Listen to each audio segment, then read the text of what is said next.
Hello, this is Bill Webb, aka BillyIndiana. Today I'm going to be doing a Kickstarter preview for a launching project next week.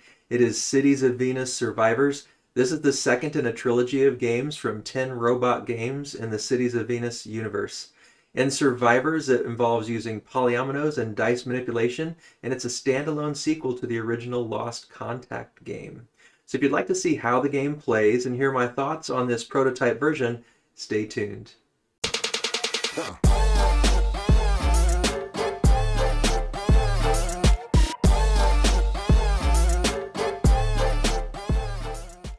Before I dig into Survivors, which is coming out on Kickstarter next week, I want to just briefly touch on the other two games in the trilogy. The one from 2022, which I think just delivered this year to backers, is Cities of Venus Lost Contact. And I do have a video, so I'll try to remember to link that here above. But you can see here on the BGG page, it was also designed by James and Adam Staley from 10 Robot Games.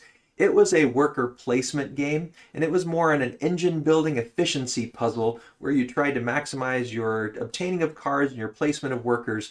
And the theme was that you were in these cities of Venus kind of floating in the clouds, sending miners down to the surface, trying to collect this v-nite mineral and build a very efficient city in these clouds. But that was the first game. Now the third game is going to be coming out next year, Cities of Venus Civil War. It's set 100 years later in the history of this universe. And in this case, now communications from the Earth have been cut off, and that's actually part of the theme of that Lost Contact game. And so now there's all of these cities floating, and they're battling in a civil war to see who's going to rule these cities of Venus. So not much on this game yet since it's still under development, but you can see it's got a new designer, but still will be put out by 10 Robot Games. Now the game that we're looking at today is the middle one in the series, and it'll be, like I said, launching Tuesday, February 18th. And James and Adam Staley designed it, and it is very much a sequel in a way, but standalone to Lost Contact. One of the actions you take in Lost Contact is to send down miners, and they never return. And it's just assumed that, you know, it's such a harsh environment, they're sacrificing their lives to go get this mineral. But in this game, Survivors, we find out that actually you are one of those surviving miners on the surface of Venus, and you discover there are other survivors, and you're trying to gather fuel rods and mech parts to assemble a machine that you could then use the fuel rods and fly back up, ascend back up to the cities of Venus in the clouds. And so that's kind of the theme behind this game. This game plays very differently. It's a dice rolling, dice manipulation game. There is some card play to help you with that dice manipulation, and it's kind of a race. So now let's go to the other table and talk a little bit more about how this game plays. Okay, so this is what the Cities of Venus Survivors box looks like, at least for this prototype. And I would like to thank 10 Robot Games for sending me this prototype to do the preview. I'm not going to do a full unboxing here because I've already filmed one of those, and I'll try to remember to put a video up here so that you can check that out if you're interested. But I do want to show you just a couple of things about the box. So first off, inside, they have nice art in both the top and bottom cover, and I don't think I mentioned the top cover showing that art. A little bit of information from the producers here, from James and Adam. And then here's the rule book. Again, I'm not going to go through that whole thing, but that is the rule book. And now I just wanted to show you a little bit about some of the design here in the box, because it was taking everything out but not showing it packed back away. And I don't necessarily know that I've packed it the way it's intended to, but I've tried to pack it in a way that makes it really efficient to get the gameplay going when you're ready. Now these are little tiles you're going to be flipping over when you finish your turn, just so that everybody knows, because there's a lot of simultaneous play. And then these are 6 dual layered boards, because you can play this one up to 6 players, and I think there will be a 4 and a 6 player version on the Kickstarter project.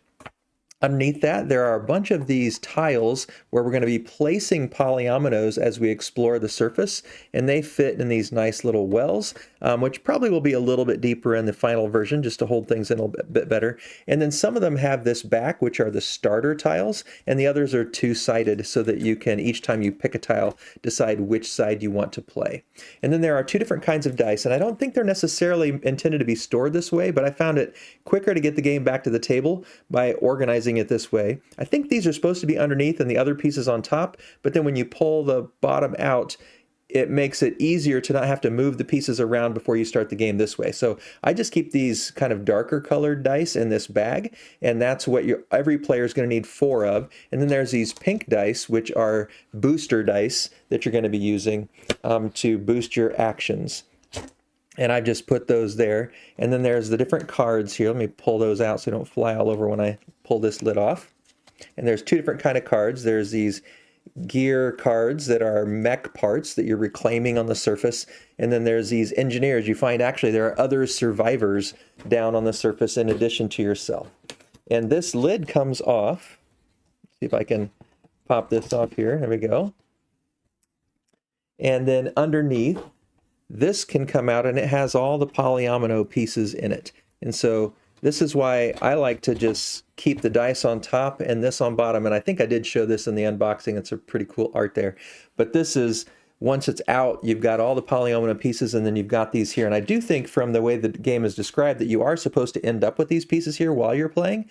But I think the dice maybe are supposed to be stored here before. I'm not sure, because they don't really fit perfectly on top. But I've just found by putting those on top, it's really easy to set it up. You pull everything out, give everybody their boards, give everybody their dice, put the cards, and you're ready to go. So I'll pause here for a second, get everything set up, even though it will only take a couple minutes just to save you some time, and then we'll get into gameplay. Okay, so I've got it all set up here. We've got our polyominoes over here with our pink v-nite crystals, our black v-nite ore, our fuel rods, our v-naught astronauts. I have a terrain board. Each player will have their single starting terrain board. You know they are because of the little mech that's on here and that other pictured back that I showed you before. We've got a turn ready marker, so you can flip it over to show, hey, I'm done, and then everyone will be on blue. When everyone's on blue, you move on. A lot of simultaneous play with this one. When you're done with the next one, you flip it over to pink, and so you can always tell when everybody's ready instead of having to ask. Up here we've got our 6 surviving cards, so there are other basically miners who have been lost on the planet that survived, engineers that you're trying to work with to build an ascent vehicle and gain these fuel rods to power it.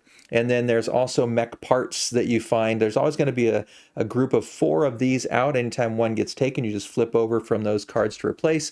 For these, you always have, there's just these 6 versions. So this one means you can move a die up or down, or you can move a die down 2. This one means you could just make a die a 3. Re-roll it, make it a 4, go up or down 1, flip it from a 1 to a 6, 2 to a 5, 3 to a 4, that kind of a deal. And so for these cards, there are only enough cards where you get all 6 types, but for 2 players, you just have 1 of each. For 3 players, you have 2 of each. 4 players, 3 of each. Always 1 less than the number of players. And so that sets out an interesting dynamic I'll talk about in my review later. Then we also have these booster dice that are translucent pink. We've got terrain tiles, and in the final version, you'll just have 1 stack of terrain tiles that are double-sided. So you'll just take the top terrain tile and flip it over to decide do you want the top or the bottom. So you'll see one side before, but then when you grab it, you can choose. They were misprinted by the producer, and so they're the same on both sides in this prototype, but they will be different. So they said to give us that choice just to make 2 tile or 2 stacks here, and you can pick the one here or the one there. That way you'll still get that same feel of gameplay. And then each player starts off with 4 dice. This is just a dice tray that I have that my wife made for me. And then every player gets this dual layered player board. These v-nite engineers are going to end up going over here, and you get to use them once per round once you've earned them. You earn them by covering up these little astronaut meeples, nice little wooden meeples that you see here, by using these polyominoes. And so as you gain them, you would cover this, put it there, get a card, and it's kind of first come, first serve here. And then over here on the right side is where you're going to put the mech cards that you obtain, and you get those anytime you get this action on the board where you see those 3 gears that match the 3 gears there. And anytime you cover up a pink v-nite mineral crystal, you're going to put that down here. And anytime you put a die here in this black v-nite ore sign, you're going to put those down here. You have a maximum of 8. So that's what that portion of the board is for. Up here, as you gain the fuel rods, that's where they're going to go. And the first player to get 5, this pink level here, is going to trigger the end game. And you get those by 3 things. One way is if you get 5 of a kind here, you get an energy rod. Another one is once you've gathered 4 mech parts along the side, 4 of these cards. Whether you've used them or not, you're going to get another fuel rod. You get 2 fuel rods anytime you can cover up an entire terrain board, and you start with 1, but you can work your way up to 4. Now, I'm not going to bother with this turn order thing after the first example just to show you how it's used. I'll move it off to the side and then we can expand, but I'm going to run through a few rounds and just show you a little bit about how the dice placement works. The places that you can put the dice are here, which is 2 of a kind, 3 of a kind, 4 of a kind, 5 of a kind. 2 of a kind gets you a 1-piece polyomino. 3 of a kind gets you a mech part. 4 of a kind gets you a pink v-nite crystal. 5 of a kind gets you a fuel rod.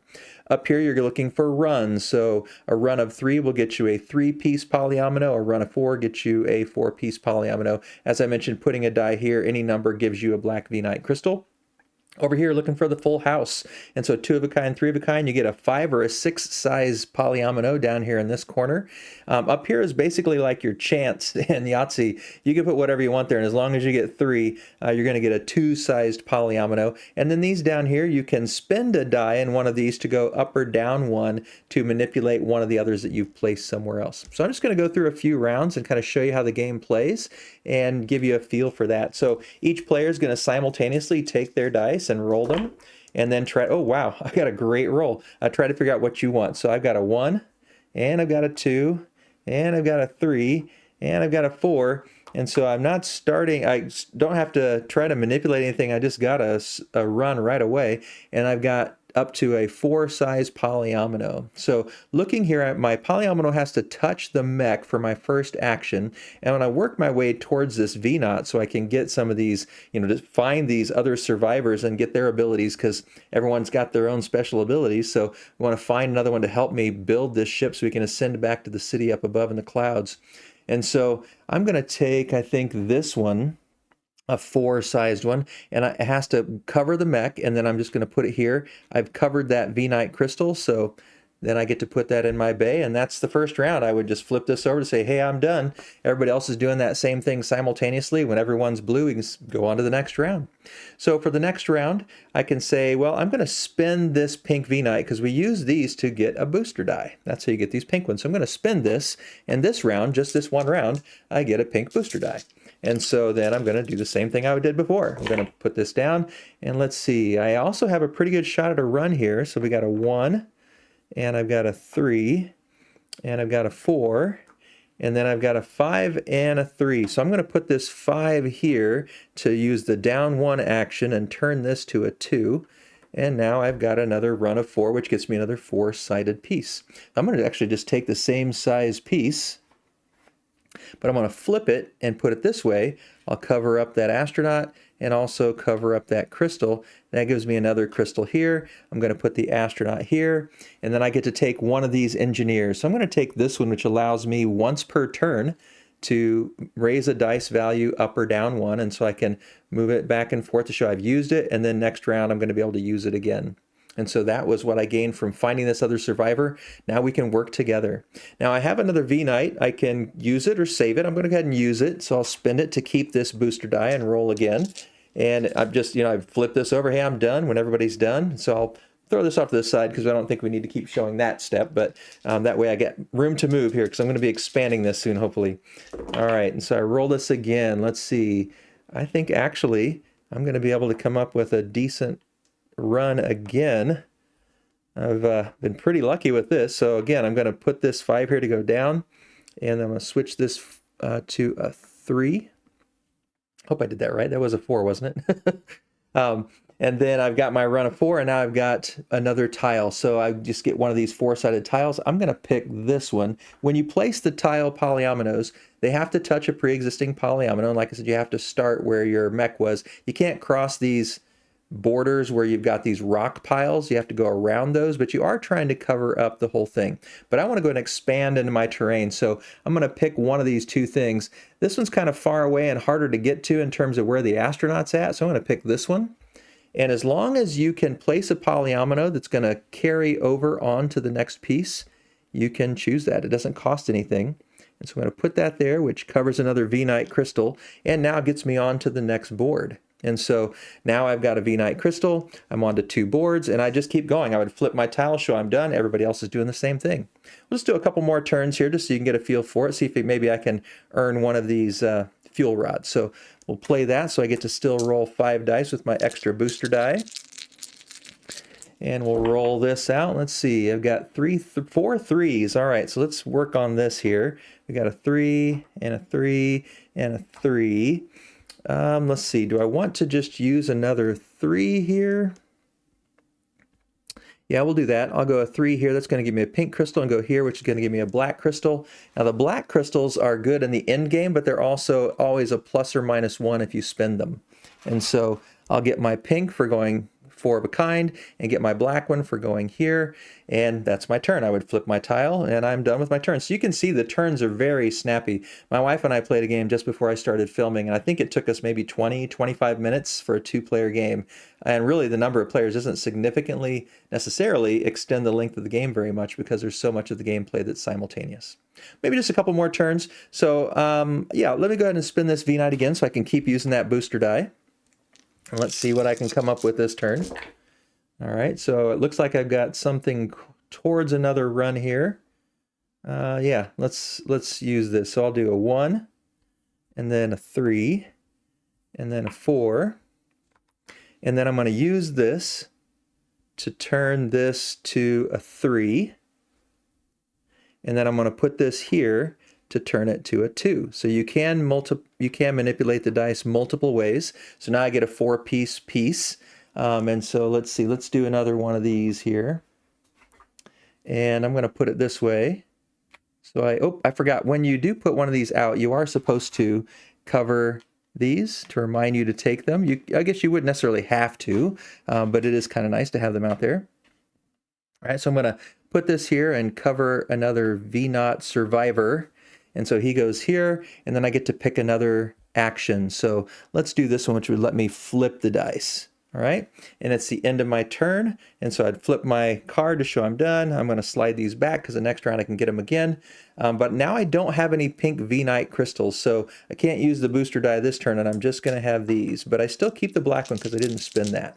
So again, just a couple more turns. We'll see what we get here. 5, 5, 5, and a 6. All right, let's show the 5, 5, 5 here. That's going to get me a gear card, and I'll put the 6 here to get me another black v-nite crystal. And now I'm going to take one of these. So let me go and take this one, and you just put these off to the side here, and when you spin them, you just turn them over. So I'm going to spin it immediately. This one gives me 2 pink crystals, which is going to give me more dice. So I'm going to put those in here. Remember, you've got a maximum of 8, and I spent it already, so I'm just going to tuck this under here to show that I have one and I've already spent it. All right. And so again, that's my turn. This does get replaced. Everyone always has a choice of 4 for those while these get used up. All right. And so now let's say, let's go for it. I'm going to use 2, whoops, and then get 2 of these booster dice and see what we can get. See if we can get a Yahtzee here with some manipulation, hopefully. All right. Oh, I think I'm going to be able to do it because I got 3 5s. So I got a 5 and a 5 and a 5. And then I can use this one to go down 1 to a 5. And then I got a 2, so I can use this one to flip the 2 to a 5.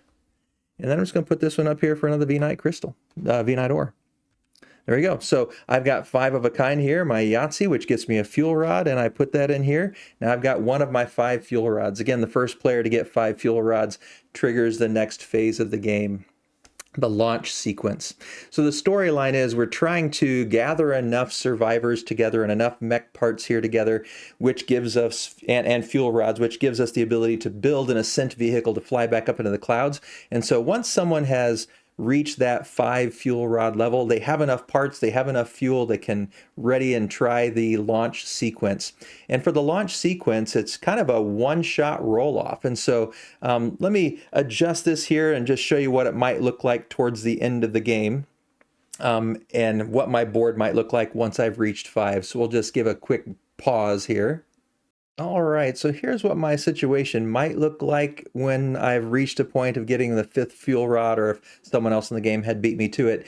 I'd have 3 up to 4 terrains that I've been exploring, and in this case I've been able to find 3 survivors and gain their abilities. I've been able to find 4 mech pieces, and I've used 3 of them, but I still have this one left. I've gained 4 of these black ore that I haven't used, and I have 1 v-nite crystal, but I just got my 5th fuel rod, so that triggers the final round, and everyone just finishes that round. And when everyone has flipped their little turn order card, the little circle disc to show that we're done, now we try the launch sequence, and then every person's going to do the same thing. The person who did trigger the 5th fuel rod, trigger this launch sequence, is going to get their first roll, and everybody else is going to try to beat them. So I'll just kind of play that out to show you how it goes. So you get your 4 regular dice, and then for every fuel rod you've been able to obtain, you get that many booster dice. So I would get 5 since I have all 5. Now these are no longer any good, so I'm just going to tuck that under to remind me I can't use that during the launch sequence, but I can use the engineers because they're actually helping me. The pink v-nite crystals aren't really useful in launch, but these ore are useful in this launch sequence.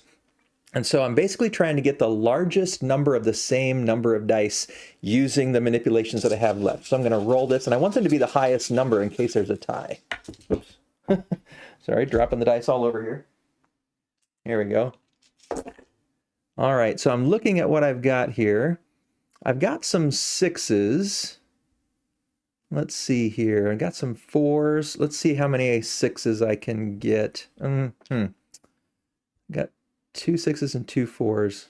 Let's try for 6s. Let's see what we can do. I'm not going to think too long about it. I might be able to get better if I did 4s. But there's 2 6s. I'm going to use this to flip one of these 1s to another 6. And then, let's see. We've got a 4. So I'm going to use this to go up 1 to a 5. And then I'm going to spin this to make it a 6. So use both of those to manipulate that. So now I got 4 6s. And then I'm going to take this 4 and I'm going to spend 2 on that to make that a 6. Yeah, I probably should have gone for 4s. I would have gotten more of them. All right, and then let's see. I've got a 4, but I can make something a 3, which isn't very helpful. Let's see. I'm going to use this 4. I'm going to use that to make it a 5. And then I'm going to use this to make it a 6. Just put that there. So I did get another one out of that. Let's see, and then I don't think there's any way, even if I spin this to make this a 3, the only thing I could do is make it go here to make it a 4, so that's not really going to help. And so at this point, this is the best I can do, 5 6s. And so, you know, I probably would have been a little bit wiser to go with 4s. I might have been able to manipulate that and spin my things more efficiently to get a large number of 4s. But if someone ties me with 5 of a kind, or I have 6, sorry, if someone ties me with 6 of a kind, the one who has a higher number wins. So it's kind of a deciding, you're the first one to roll, I'm setting the tone. Now someone has to get at least 6. If someone gets 7 of a kind, they're going to beat me. But if they only get 6 of a kind, then they can't beat me because I rolled the 6s. You can only use 8 of the dice that you rolled in this final sequence. So in terms of getting your sequence, so the most you can have of a kind is 8. And so that's kind of how that launch sequence goes. Whoever has the most of a single number wins. If there's a tie for the most in each of us having 6 of the same kind, for instance, whoever has the highest number wins. If there's a tie beyond that, then both of you co-captain the flight back up to the Cities of Venus up in the clouds. So that is how you play Cities of Venus Survivors. Hopefully that makes sense. If you have questions, you can leave them in the comments below. But let me switch the view here, and let's talk a little bit about some of my reflections of this prototype versions of Cities of Venus Survivors. All right, so a few reflections on Cities of Venus Survivors. Got the box over my shoulder there to remind you. There's a few games that this reminds me of that I wanted to mention. So and maybe if you've played some of these games, it will strike a chord with you as well. Some of my favorite games I really enjoy. One is Barren Park. It's a game that has that polyomino where you're putting the polyominoes out on terrains and trying to build patterns, and you're trying to cover up things to gain advantages. So that part of covering up the terrain and getting the astronauts, getting the crystals, that part reminded me a little bit of that aspect of Barren Park, and another game that I really enjoy. Another game that I enjoy, Dice Throne, has that whole Yahtzee getting the 3 of a kind, getting the 4 of a kind, getting the runs, getting the full houses, and just Yahtzee in general of, chance. You can just put them up in that corner. That kind of a game also I thought of that game playing this one because of that aspect of it. I also thought of Marco Polo, one of the early games that I had in my collection when I first sort of did a deep dive into more modern gaming. And the fact of dice worker placement, because you're taking those dice and you're placing them kind of like workers on this board. You're deciding, depending on what you roll, am I going to get a mech part? Am I going to get a v-nite? Am I going to get a polyomino? What kind of polyomino? And trying to figure out what you need to go for at any given time. So there's a bit of that. And then there's the dice manipulation. I really thought of role player and role player adventures of flipping the dice and changing the numbers on the dice with your abilities in role player and role player adventures, 2 other games that I really enjoy. And then that launch sequence reminded me a lot of First in Flight, where if you've played that game, I have videos on several of these games. I don't know if I have them on all of them, but First in Flight is one that I remember making a video for. And in that one, you're building up your plane the whole time. And then at the end, once someone has reached a certain number of flight distance, then everyone gets one more flight and you flip your cards over in kind of a push your luck sequence to see who can get the longest flight, and kind of like the launch sequence here. So there were a lot of games that I really enjoy where this seemed to have similar mechanisms that sort of fit together into this game and made it a really pleasant game. I really enjoyed a lot of those different mechanics that made me think of other games I enjoy and how they nicely fit together thematically and mechanically in this game. Some other things that I wanted to mention about the game is that it is very easy to learn. So my wife and I picked it up very quickly. This weekend, we're having our granddaughters over, and they love playing Yahtzee, and they've been playing games like My Little Scythe and some other ones recently. And so I'm thinking that the 2 older 9-year-olds can probably figure this game out pretty well. And the 6-year-old, maybe with either my wife or I helping her, we might be able to get a 3 or 4 player game going of this with younger players to see how they can handle it. I think they're going to like the Yahtzee connection. And I think they've never really played a polyomino game. So I'm kind of curious to see if they'll like that Tetris-y feel of putting those pieces out and seeing if they can kind of think about this higher level of gameplay, more like a My Little Scythe level. So I'm curious to see how they'll enjoy it, but I think they'll be able to pick up on it pretty quickly. It's a pretty easy game to learn, and there's just this satisfaction of being able to manipulate the dice and think about, oh, if I use this action and that action, then I can get this sequence, and yeah, it's a lot of fun for me to combo those different things together. It's also a quick game, so if you don't have 2-3 hours, like I said, my wife and I can quickly crank out a game of this in 30 minutes. I think even teaching somebody this game, you could probably get it done in 45 minutes. If you had a lot of newer players and maybe some that took a little while to think through the dice manipulations, it says on the BGG site that it could go up to 75 minutes. I think that would be a pretty long feeling game. I wouldn't expect it would take that long. I think you could get a game of this under 60 minutes with just about any group because of the simultaneous play and because of the ease of teach. And it just kind of mechanically makes sense. There's enough familiar things that people who have played a few modern board games aren't going to get tripped up at all. So the production is also very much on par with Last Contact. I would say Last Contact might have had a couple nice tweaks, and who knows, this is a prototype version and the Kickstarter launches next week, so there might be some new things that we'll find out as the Kickstarter project comes along, but there was little volcano-shaped things to hold the pieces, and there was this rocket-shaped thing to hold your v-knots, and had a neoprene mat. So I felt like the production was maybe slightly better in that game. But again, this is a prototype version, and this has a lot more pieces with the polyominoes and a lot of dice, so it would be more expensive to produce this one. And the production is, everything that's here is no worse than that game. It still has the dual layer boards, and it's got nice dice, and the meeples and the crystals are the same quality. It's going to feel very similar. It's maybe only a very slight drop, in my opinion, at least at this point in the development. We'll see what comes out during the Kickstarter project. But gameplay, I enjoyed this one a bit more than I enjoyed the First Contact game. I did enjoy First Contact. We played it quite a few times, and I just felt like after 4 or 5 plays of that one, I was a little bit thinking, okay, it's kind of feeling a bit more of the same.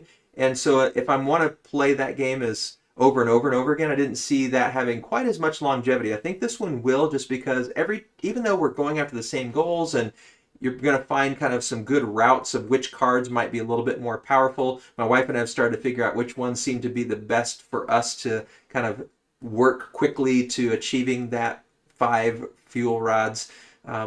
Yeah, so I think, but there's enough of the manipulation and the puzzle that you're figuring out, and there's just that joy of, oh, I didn't get quite the roll I needed, but hey, if I use this and I use this and I use this, I like that kind of puzzly thinking. And so I see this one having a little bit more longevity than the other, although I did enjoy both games quite a bit.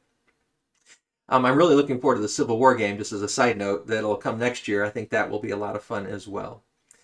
If I were to give any downsides to this game, I do think that, again, every game is going to feel a little bit similar. So if you're not really into that puzzling and that doesn't really kind of click that dopamine for you, then you might get bored with it a little bit quicker than we have. But really, that's about the only thing I can think of as a negative for this game. And I think there's just a lot going for it with the quick gameplay, the ease of play, ease of teach, the manipulation. It does maybe feel a little loose. It felt like almost every turn I could do just about everything I want, especially after the first couple turns and I started getting those abilities. But that also gives it the kind of that ramp up feeling and does make it a quick game. It does also play like a race in a couple of ways, especially at 2 players. So this is one thing that might be interesting. I've only had a chance to play it at 2 players so far, but because of the v-nite survivor cards that you put out, and you put out all 6 types, but just 1 of each for a 2-player game, 2 of each for a 3-player game, so on and so forth, where there's 1 less than the player count of each type. So if you have a 6-player game, you're going to have 5 of all 6, so 30 cards out there, and you can only play up to 4, so you're only going to need 24, but there's going to be 30 available. So at the 6, 5, 4, 3 player count, you're going to have either just enough or even surplus of those survivor cards to obtain. So maybe a little bit less of a race for them. Whereas in this one with 2 players and just those 6 cards, there's only 1 of them that lets you go up and down. There's only 1 of them that lets you flip, and I think those seem to be very, very powerful. So it's kind of a race to get those, and if one of you can get 4 of them, then that's going to help you in the launch sequence because you have 4 ways to manipulate, and that means the other player is only going to get 2. So there's a bit of a race that way, and then there's, at any player count, the race of who can get to those 5 fuel rods fastest. But you don't want to go so fast that you don't build up your engine and get enough of those black v-nite ore and those v-nite explorers, survivors, to help you manipulate during the launch sequence. So you don't want to necessarily go too fast, but you do want to make sure you get those 5 fuel rods so you have a good chance of maximizing the number of dice you roll. So lots of fun, thinky things to put together in your brain. I've really enjoyed playing this one, as has my wife. Looking forward to trying it with our granddaughters later this weekend. But that is what I've come up with for Cities of Venus Survivors as the preview. I'm excited to see what the Kickstarter project will bring. The quality of the games that 10 Robot Games has been putting out recently is really great. I've been very impressed and excited to see what they have coming in the future, including Cities of Venus Survivors. So if you have any questions for me, leave those in the comments down below. Any comments, or if you notice any mistakes I made, you can also comment on that below. And I'll have a link to the Kickstarter page. It starts February 18th, next Tuesday, if you're watching this before then. And I hope you'll check it out. I think you will be very impressed by what you see. As always, thanks for watching. This is BillyIndiana, signing off.